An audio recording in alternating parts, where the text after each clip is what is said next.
मुझे लगता है कि निकालो, किसको निकालो, निकालो मुसलमानों को। क्या बोला आपने? बनाओ एक देश अलग। हाँ, किसके लिए? इनका इरादा यही है। किनका इरादा हुआ है? ये बेल्जियम जाएंगे तो मुसलमान दिक्कत, ये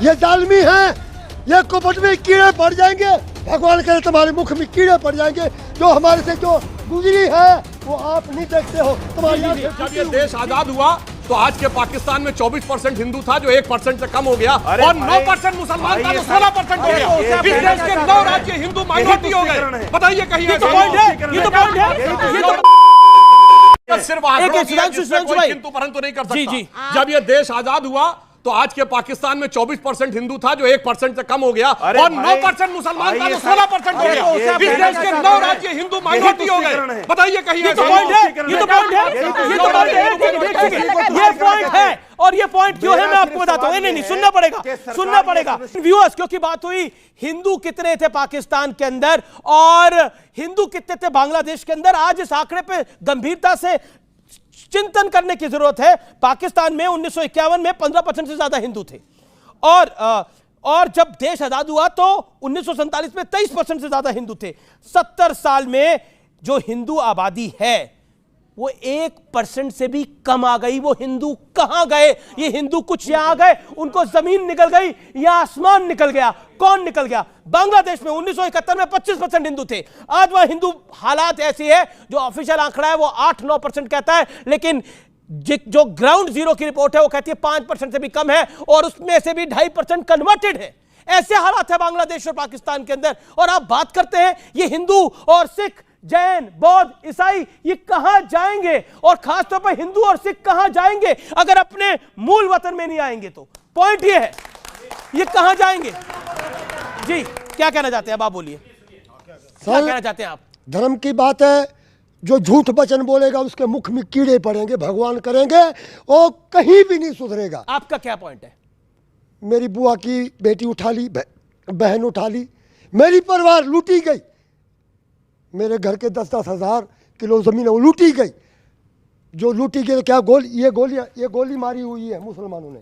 ये गोली, घर छोड़ दो न तो मुसलमान बन जाओ, घर छोड़ दो या मुसलमान बन जाओ। धर्म नहीं, हमने बोला भाई ये ज़मीन तुम्हारी तुम ले लो, हम हमारा धर्म नहीं छोड़ेंगे, हम चले जाएंगे भारत मैया के गोद में, हम मुसलमान नहीं बनेंगे, नहीं बनेंगे।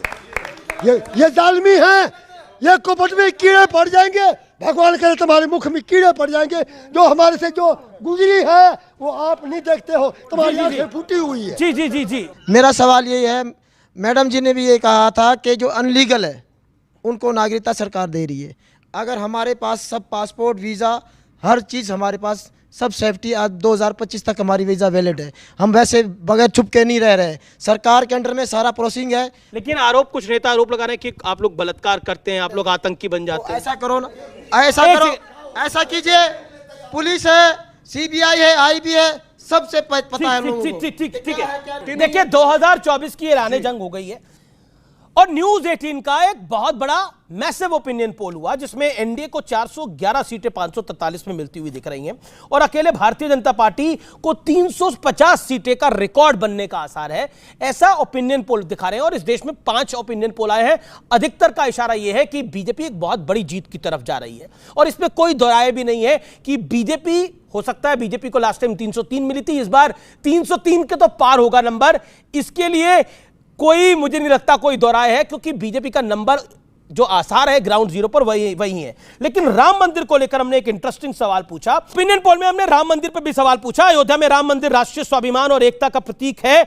इसका जवाब आया 64%, 64% लोगों ने कहा कि हां ये है, और 20% लोगों ने ना कहा। 16% लोग ऐसे थे जो किसी भी तरफ नहीं थे। तो प्रियंका, ये एक बात का इशारा करता है कि राम मंदिर के विषय के ऊपर जो इंडिया अलायंस ने स्टैंड लिया, जो राहुल गांधी की पार्टी ने स्टैंड लिया, जो लेफ्ट ने स्टैंड लिया, जो सपा ने स्टैंड लिया, वो उसका इंप्लीकेशंस आप पे भी आएंगे। और सीए प्लस राम मंदिर बीजेपी के लिए 2024 की बेतरनी पार लगा देगा। देखिए, राम भगवान सबके हैं, इसमें कोई राजनीति नहीं है। अब हमारी तो यूनिटी इन डाइवर्सिटी वाला कॉन्सेप्ट है हमारी अलायंस का ना, मन की बात नहीं चलती खाली, तो everyone can have their own views. दूसरा, इन्होंने बार बार क्योंकि एक मुद्दा उठाया और एक क्लोजिंग कमेंट है तो बहुत जरूरी है बताना।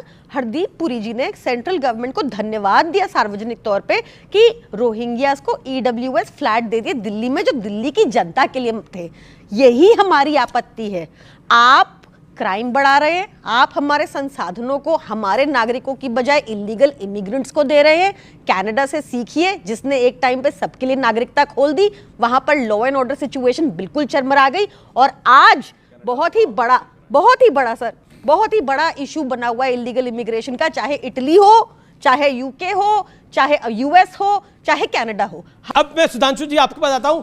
आप राम की बात तो करते हैं लेकिन काम की बात नहीं करते। पहले तो पढ़े लिखे मुख्यमंत्री की जो प्रतिनिधि हैं उनको बता दूं, बहुत अच्छा इन्होंने बोला। आज इलीगल इमिग्रेंट्स की बहुत बड़ी प्रॉब्लम है, कनाडा से लेके, बेल्जियम से लेके, जर्मनी से लेके, फ्रांस से लेके। मगर साफ साफ बोलिए ना, कौन से इलीगल इमिग्रेंट्स?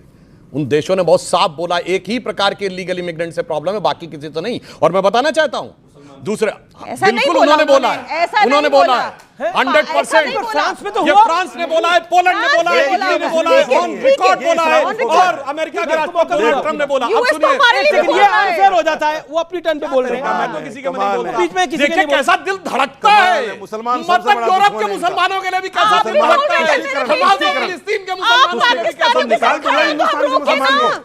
अरे अरे निकाल दो एक मुसलमानों को सेकंड, हिंदुस्तान से। मुझे लगता है कि निकालो, किसको निकालो? बनाओ एक देश अलग और- किसको? निकालो मुसलमानों के क्या लिए। बोला आपने? दिक्कत बनाओ है। एक देश अलग? हाँ, किसके लिए? इनका किसके इरादा ही, लिए? इनका इरादा ही यही है। किनका इरादा भाई, हुआ है? ये बेल्जियम जाएंगे तो मुसलमान दिक्कत, ये अरे लंदन ये जाएंगे थोड़ी, तो मुसलमान दिक्कत। ये बेल्जियम में भी हर जगह मोदी मुसलमान दिक्कत अच्छा, ये इनके लिए। बताइए, बेल्जियम में मोदी जी हैं, हर फ्रांस जगह में मोदी मुसलमान जी हैं दिक्कत क्या? इनके लिए। मेरी बात मत मानो, पोलैंड का जो नया प्राइम मिनिस्टर बना है उसकी जरा पढ़ लो जाके। और सुनिए, इटली की प्राइम मिनिस्टर जॉर्जिया मेलोनी की बात पढ़ लीजिए। फाइनल सवाल, इंडिया अलायंस की कितनी सीटें आ रही हैं? आपका ओपिनियन पोल क्या कह रहा है, बताइए। 400 पार, INDI है नहीं, 400 पार। सुनिए, मेरे पास चंडीगढ़ मेरे इलेक्शन की तरह वो नहीं है कि हाँ, फर्जी ये बात वोट भी मैं सही कर दूं, बोला, बहुत और बढ़िया। ना ही वहां सीसीटीवी है, तो ना ही मैं भगवान हूं। जनता भगवान है, जनता मालिक है। मैं वैसे तो हिंदुस्तानियों के वैसे साथ तो हूं, दिल्ली के चुनाव में पाकिस्तानियों घोषणा के कर साथ देते नहीं हूं। थे, इस बार ही नहीं कर पा रहे।